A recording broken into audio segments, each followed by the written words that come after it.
everyone. Welcome to Perspectives of Change. I'm your host, Sarika Kharbanda.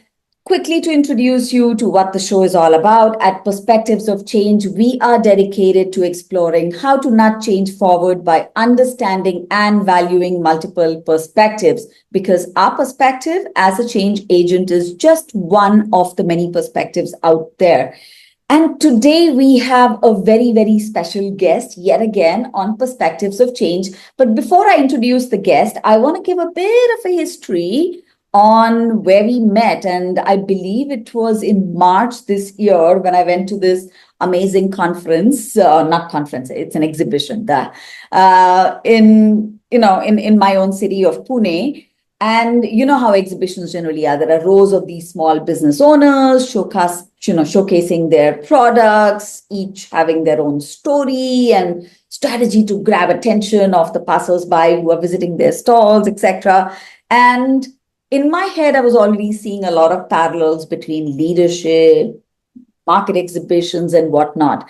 And just like what happens in the leadership space, some things stand out really loud, not because they are, shouting out too loud and, talking so much about them. But for me, some things stand out loud because of their simplicity and because of their power. And one product in that whole exhibition did exactly that for me. It caught my attention in one simple second, just because of that simplistic message that resonated fully with me. And the message really was making kindness an everyday habit. And that's where I met our guest, Tenaz. And am I pronouncing your name correctly? Tanaz. Tenaz. Yeah, okay. So I know I rehearsed this, but okay. There we go. Welcome, Tenaz. I would love to welcome you to our show, Perspectives of Change. Thank you for having me. I'm happy to be here. Thank you for being here and thank you for agreeing. And I remember since March, I've been thinking, when can I get this lady at the show? Because, we did quite a few snippets, even at your stall that day. And by the way, full disclosure, people, I ended up buying a lot of products from her. And can you imagine? She didn't even sell any products to me. The message was so impactful and so heartwarming and I, by the way, kept a lot of products right here. So no, she did not tell me to market these and they are not free. I paid for all of them. Okay, come on. So kind number cards, and I'm sure she will talk about all these, things in her talk. But the whole point is making kindness an everyday habit is such a simplistic, such a powerful message, Tanaz. But before we get into the whole message, your journey, let's start by, you tell us something about yourself and then let's take it forward from there. So, like you mentioned, my name is Tenaz, and I founded Kind Hearts Brigade as just a simple social media initiative 5 years ago. It's been 5 years now.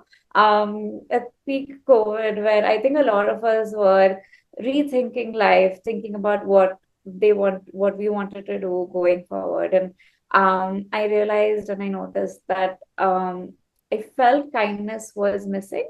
I was working at a good space there, but I noticed that, like, even within different groups or even in past organizations, I noticed there were some things happening where people were unkind around me. Not just at work, I think even with friends, even with family, I think everyone's been there where they are around people and you just think and you go, I think there's a kinder way to be. I think you can be nicer to someone. You don't have to be.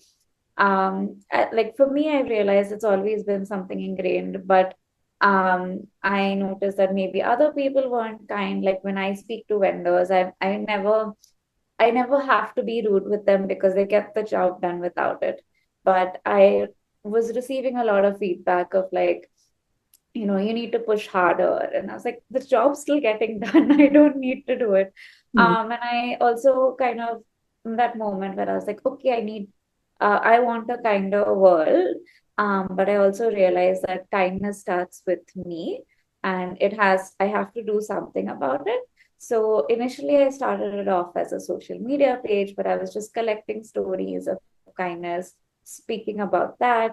I did a podcast as well. But what was really important for me was to have an impact because podcasts and social media is great. It's great to get your attention.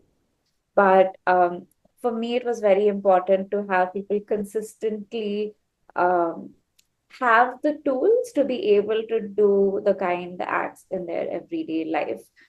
Which is why we started like so when even though I founded this in 2020, I didn't start doing anything actionable until 23. So Okay. that is when I started like a couple of kindness challenges. I started thinking about what products I could do, what are things that people can actually like hands-on kind of touch and see. And I think just to also echo your thought, what you met at like what you experienced at the exhibition Uh-huh. was and also to be very candid, we like I don't know if I would consider it a successful exhibition because like I think success varies from different people. The feedback that I was receiving, I think you we met on day two, but on day one it was actually very slow where people would like and I think it again the it depends on the people, but people would walk in, walk by, they would think that this is an NGO or some sort of space where I would probably ask them for a donation and they like scurried away. But for people that kindness mattered, they stopped, they stayed, they asked questions. I even had like a board at Yeah, that the point in time. survey, the Yeah, survey the that, survey and I board. remember sticking pins on that survey. Yeah. I clicked a picture later. Yes. Yes, exactly. So I can actually also share a picture of the final completed board that we can Nice. showcase here. But yeah, so I think what I realized is for the people that it matters, it stands out and they come to it, they approach, they ask questions. And for people that were a little skeptical, that were a little scared, if I may say, of kindness, they kind of walked away. I remember this one person coming up and saying that, I know myself, I know I'm not a kind person, and she walked away, which also made me think of like, uh, okay, so that's an interesting approach where you would think of that but not want to um, change it. And it also made me think of like how do people define kindness in their mind? Because like I mentioned, like people do define kindness as something kind of close to an NGO space where they have to do extravagant things for other people of like maybe clearing student loans or like saving someone from a burning building. But kindness doesn't need to be that big. I think through my work, I've been very, very careful to make sure that it's known that kindness doesn't need to be that big because kindness needs to start with you and it starts with the simple things. And that's been my reason behind doing everything. That's beautiful. And I love the points that you just brought out because I was just thinking in my head, does everyone even align on what kindness means? And that was going to be my very next question, which I think is still important to answer also as a specific question, right? Because for me, kindness is actually very small things. And I'll give you some examples of what kindness looks like in my very last Diwali. And you know how big Diwali is as a festival. I still remember going in an auto rickshaw and, I was getting short of gifts that I had to, give out. And I wanted to give like those big bars of those Cadbury 100 Right. rupee chocolates that we have. And I just bought one whole box of those 100 rupee chocolates, like maybe like for 1,000 rupees or 2,000 rupees, just quite many, 15, 20, yeah.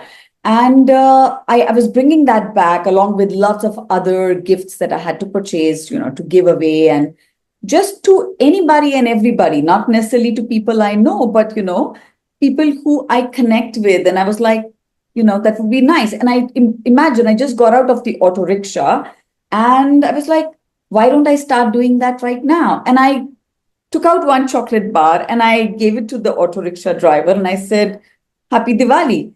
And of course, I said that, with a longer greeting in the local language.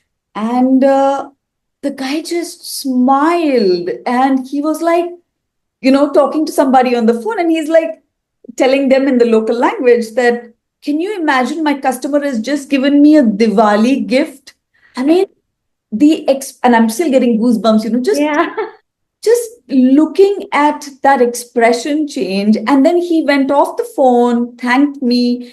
I mean, I wasn't looking for that thankfulness, Right. but it's just that conversation that it led to, just knowing. And he was like, I have like a young child at home and they're really going to love this gift and it means a lot. And I was like, oh, you have a child at home, I have like a toy. Why don't you give this also to them? But they were like, it's just that small, simple thing that you can do to make somebody's day really Right. awesome, or maybe just a smile. And that smile that I got back in return was like my gift of kindness that he gave back to me. So I would look at kindness as those small, simple gestures. But let's give it back to you and ask you, what all are you putting under the umbrella of kindness? Definitely, I echo that, where it's always, I think the way I define kindness is how can you make someone's life a little bit easier, a little bit better. And Mhm. I think with your example, it was just an act of, you had the chocolates, you had the person right there. It was Diwali, it made perfect sense. You knew the person had a child, you had a toy, it made perfect sense to just give it. And I think it was not, your intention was not to like get praise, but to just make that person's life a little better. Like even if it was just for a second. And I think that's the perfect way to define kindness. I think the way I also look at, like the way I also divide kindness into three aspects, which is being kind to yourself, being kind to others, and the third, which is slightly more difficult, is receiving kindness from others. So Ah, they, so there are three different things. Being kind to others is, for example, giving the chocolate, or like maybe like listening to someone, maybe giving someone a compliment, maybe like holding the door open for someone. Very simple stuff. If someone, you're in line waiting for an auto rickshaw, then maybe if someone else looks like they needed it more, offering back the ride to them. I mean, now it's a little different with the Olas and Ubers, but if you were organically waiting for, like, because I was thinking about when I used to work and I would like wait for a rickshaw, and then there was right. someone else also waiting. Sometimes we would ask if you want to go together, if it's just to the metro. So like simple exchanges like that are acts of kindness um, towards others.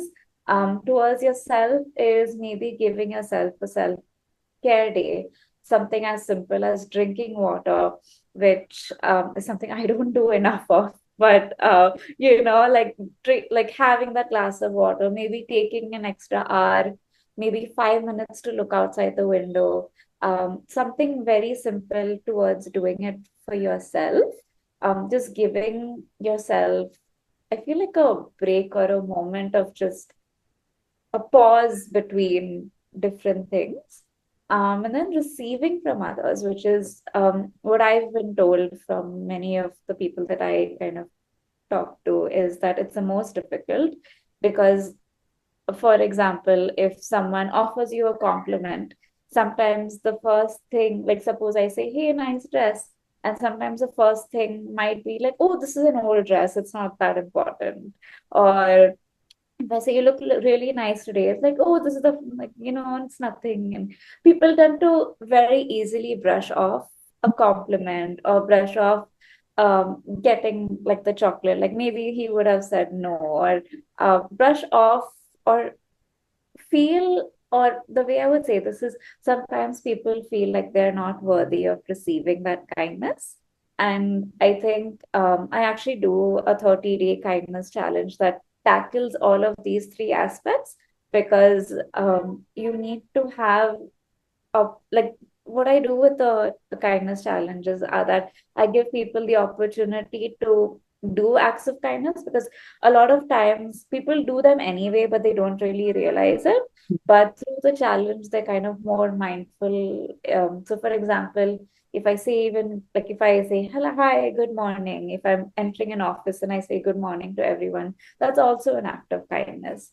So, like so those are things that I define as acts of kindness. And I think that um, the more people have the opportunities to forget do it, to recognize that there is an opportunity to do it, the more kindness will happen, essentially. I love what you said, every piece of it, right? I mean, and it just reminded me of all the things in the past. So there's an organization I was working for. And the best thing was, even if you didn't know each other, each time you pass each other in the hallway, everybody's always smiling at each other and actually wishing each other good morning, good day, whatever.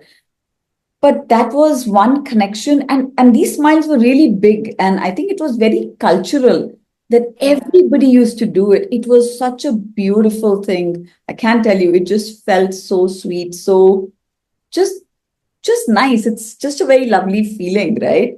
uh, the second thing I think I you think that said, sorry, just go on. No, I just wanted to add to that. It's a good kind of unofficial organization culture to just have that, to just have people say good morning. And when someone new enters an organization and they see, okay, saying good morning is like a norm here, they start doing it as well.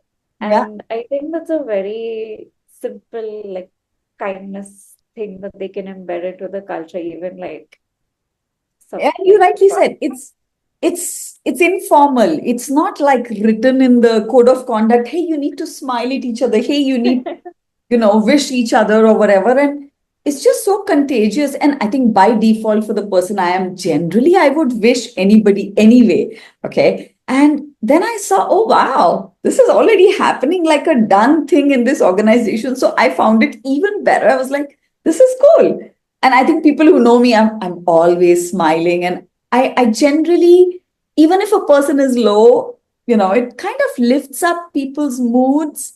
It's just that small gesture of a smile. And that is kindness, right? It's just being kind just to lift somebody else up. And like you rightly said, making their day easier. But also going back to your point on self care, I think that is so important because I see a lot of people beat themselves up for things. And I'm like, be kind to yourself, because if you're not kind to yourself, how are you going to be kind to others? It's so reciprocative, isn't it? Yeah, absolutely. Yeah. Well, there was one interesting point, though, that I wrote purposely when you said, holding the door open for someone. That would be a little controversial from my experience because having worked with many cultures or in many cultures, being there, I would say in some cultures, well, they don't open the door for you. They just open the door, get through the door, and it kind of gets slammed on you. And I have experienced this. And I was like, okay, this is not good. But interestingly, and I won't take the names of cultures, I think if those people are listening to me on this podcast, it's very evident which one it is. And I think I wrote a blog on that some time ago. But anyway, it was interesting when I went to this organization and this culture itself, where, equality is one thing, but well, opening doors, you do that for yourself. You don't do it for another person. Like generally, I would think, so if I was standing there and I was passing through the door and I see 10 people come behind me, I would leave the door open, hold it there, Yeah. let everybody pass. Like you would do that too. That's Yeah. probably an ingrained thing that we would do.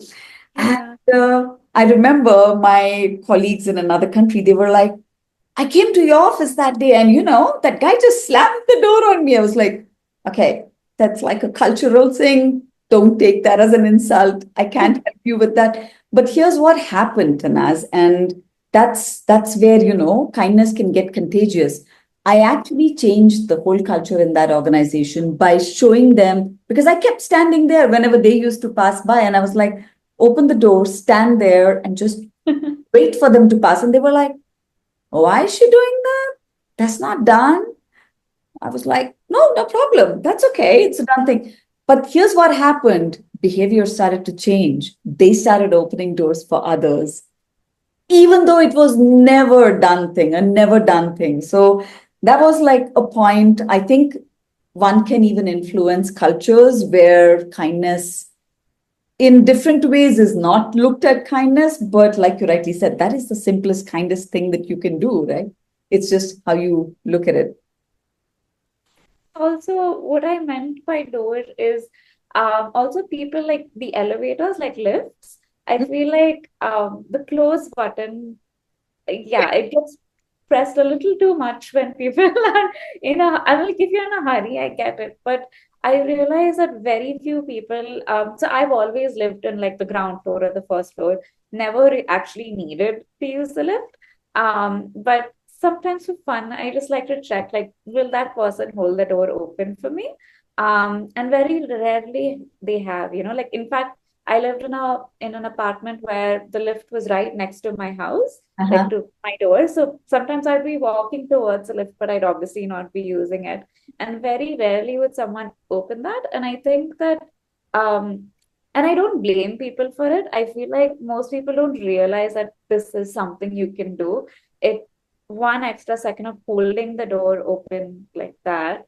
Um, I am holding, I'm showing an example of holding the door open for those listening, but just putting a hand on the sensor and just just doing that for a second, asking, do you want to come in?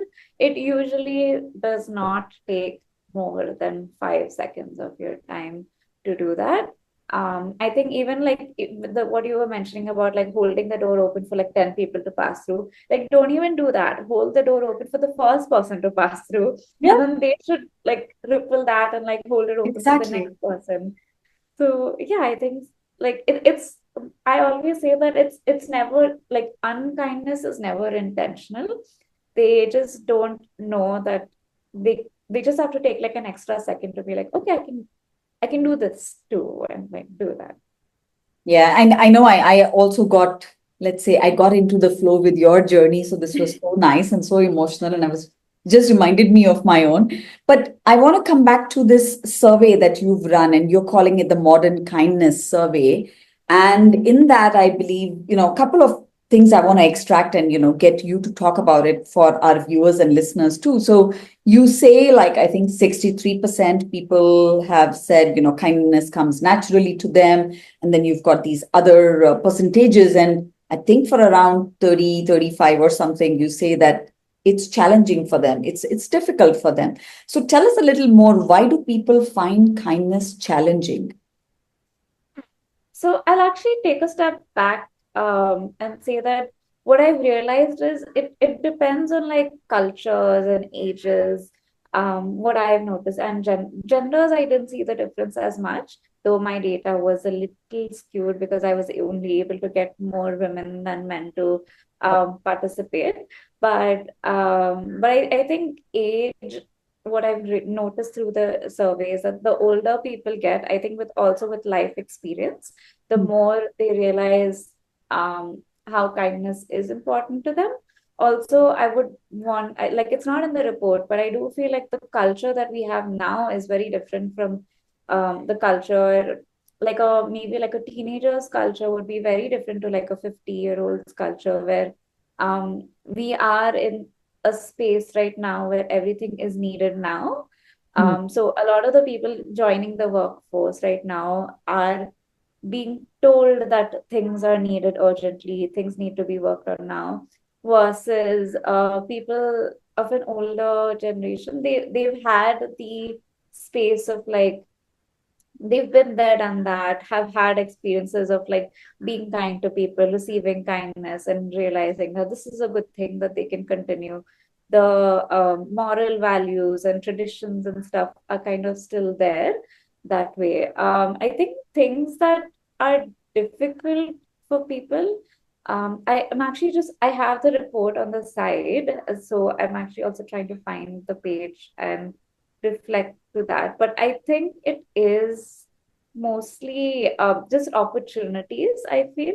Like the people, and it's also people that you hang out with. So if you're around people that like value kindness more, that have experienced kindness more, you will most likely to be doing the kindness. But if you surround yourself by people that are not really doing kind things, then kindness becomes difficult. a simple example, I'll take a workforce example actually, which is, so when I joined the company initially, I as a fresher when I joined the company, the feed like an advice that I received was don't try too hard. The harder you work, the more work you will receive. So don't put in that effort. And as someone that is kind of a workaholic and someone that puts in a lot of effort, that did not make sense to me. The same in the same work, it wasn't in the same work environment. I've also had people kind of like gossip about someone, each other, always like talk negatively about someone. And I feel like that is like it depends on me as a person. Like, it would have been very easy for me to like get dragged down and like have those conversations where I am kind of like just thinking about it from like a like then I join them in those unkind conversations essentially, or I can like kind of keep my distance from them. But I think it also depends on like the kind of upbringing you have, the kind of surroundings that you have. um I think as you get older, it's also easier for you to like, you're kind of more sure of yourself as well. Like you you know what you want and you don't want. You don't really have like I personally, I'm in my early 30s. I have no mental bandwidth to like experiment with new things, in the sense of like I'm not going to go clubbing. Like I recently went out for a dinner. Um, I like, or rather, my neighbor left the house at like 9 o'clock, and like that's the time I'm done with the dinner and things like that, you know. So I think when you reach your older age, you're a lot more Yeah. set in certain habits and certain behaviors, and I think then kindness kind of does set there. Did that answer the question? No, no, I fully resonate. And I think you brought out one important point there. And it goes back also into your report. I know you've talked about that, and that is about the values, right? You talked about moral values. And when I speak a lot with leaders and, management and senior execs, and a lot of times I do end up finding that, there is very little connection people have about themselves. Maybe that goes back to, your point about being kind to yourself. And my question to them always is, how well do you know your values? And sometimes my question is even more precise, where I'm like, do you know your non-negotiable values? For me, integrity is like non-negotiable. You just, I'm never going to compromise on that ever. Yeah. And you have this connection that you bring between kindness and core values. If you could elaborate a bit on that for our audience, that would be awesome. So I think within the report, what I tried to realize is, so the more of like how you have core values. So like the report doesn't specifically say it, but you have core values of like generosity, of gratitude. You have those certain bigger values. How does that get implemented into your life? Is say personal growth. How much do you value your own personal growth journey? Someone that values personal growth is definitely going to look for opportunities to be kinder towards themselves, towards others. They're going to help people along the way as well.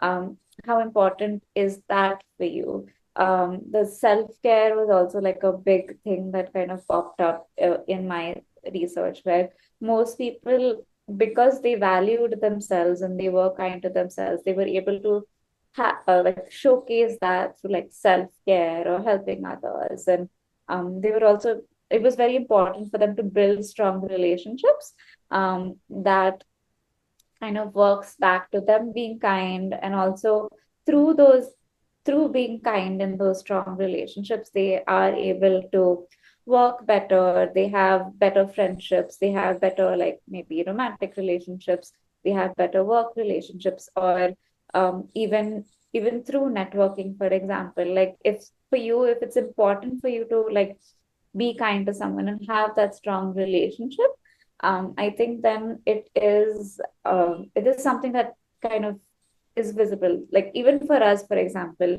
we met so long ago this year, but I think maybe for us it's important for us to, whoever we speak to, if they are good, like to build that relationship with that someone, with that person. And I think the fact that we are connecting even now, even like 6 months after we met, it's very easy for us to say that we had that conversation 6 months ago, that like it's too late, we don't have to like see it through. But I think it was very nice and important for both of us to kind of see it through, not just now, but like we'll obviously keep speaking for the rest of our lives as well.